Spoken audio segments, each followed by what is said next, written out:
ରାଧେଶ୍ୟାମ ଇଏ ଆମ ମନରେ ଯେକୌଣସି ପ୍ରକାର ରାଗ ଉଠୁଛି, ଯେକୌଣସି ପ୍ରକାର ଅଶାନ୍ତି ଉଠୁଛି କାହା ପାଇଁ, ଆମେ ଶିଖିଥିବା ପ୍ରତ୍ୟେକଟି ଜିନିଷ ପାଇଁ, ଯାହାକି ଆମେ ଦେଖିକି ଶୁଣିକି ଶିଖିଥାନ୍ତି। ଯେତେବେଳେ ଗୋଟେ ଛୁଆଟେ ଜନ୍ମ ନିଏ, ସେ କ'ଣ ରାଗି ହେଇକି ଜନ୍ମ ହେଇଥାଏ? ସେ ବିଲକୁଲ ତା ମନରେ ପବିତ୍ରତା ଥାଏ, ସେ କିଛି ବି ଜାଣି ନଥାଏ, ଭେଦଭାବ ଜାଣି ନଥାଏ, ରାଗ ଆସିବ କେଉଁଠୁ।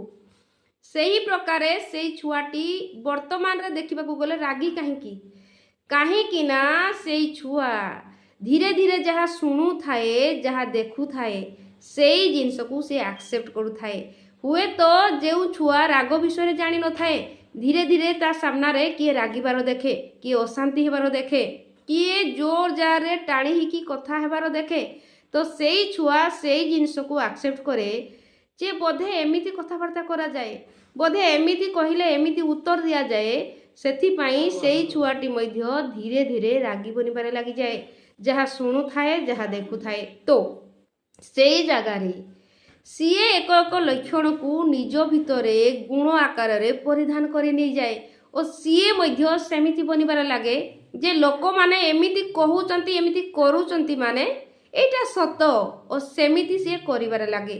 ତ ସେଇ ଜାଗାରେ ବି ଏଇ କଥା ସତ, ଆପଣଙ୍କ ଭିତରେ ଯେତିକି ରାଗ ଅଛି, ଅଶାନ୍ତି ଅଛି, ଛଡ଼ା ଯାଇପାରିବ। ତ କେମିତି ସେଇ ଜିନିଷକୁ ସେମିତି ଛଡ଼ା ଯାଇପାରିବ? ପୁଣି ଭଲ ଶୁଣିକି, ପୁଣି ଭଲ କହିକି।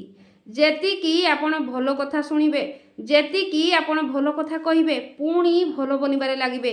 ଆପଣଙ୍କ ଭିତରେ ଯେତିକି ବି ଗୁଣ ଅଛି, ଯାହାକି ଆପଣଙ୍କୁ ପସନ୍ଦ ନୁହେଁ, ପ୍ରତ୍ୟେକଟି ଗୁଣକୁ ଆପଣ ଛାଡ଼ିପାରିବେ ଓ ନିଜକୁ ସେତିକି ଭଲ ବନେଇ ପାରିବେ ଯେତିକି ଆପଣ ଚାହୁଁଛନ୍ତି ନିଜକୁ ଡେଭଲପ୍ କରିବା ପାଇଁ।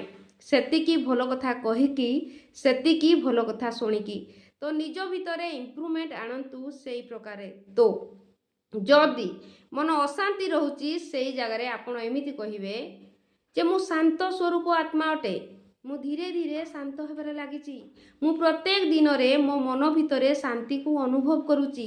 ଯେମିତି ଏଇ ପ୍ରକାର କଥାବାର୍ତ୍ତାକୁ କରନ୍ତି, ଧୀରେ ଧୀରେ ଆପଣ ପୁଣି ଶାନ୍ତ ହେବାରେ ଲାଗନ୍ତି, ଆପଣଙ୍କ ଭିତରେ ସେଇ ଶାନ୍ତି ପ୍ରକଟ ହେବାରେ ଲାଗେ। ଏଇ ପ୍ରକାରରେ ଆପଣ ପ୍ରତ୍ୟେକଟି ଜିନିଷକୁ ବଦଳେଇ ପାରିବେ, ଯେମିତି ମୁଁ କହିଲି।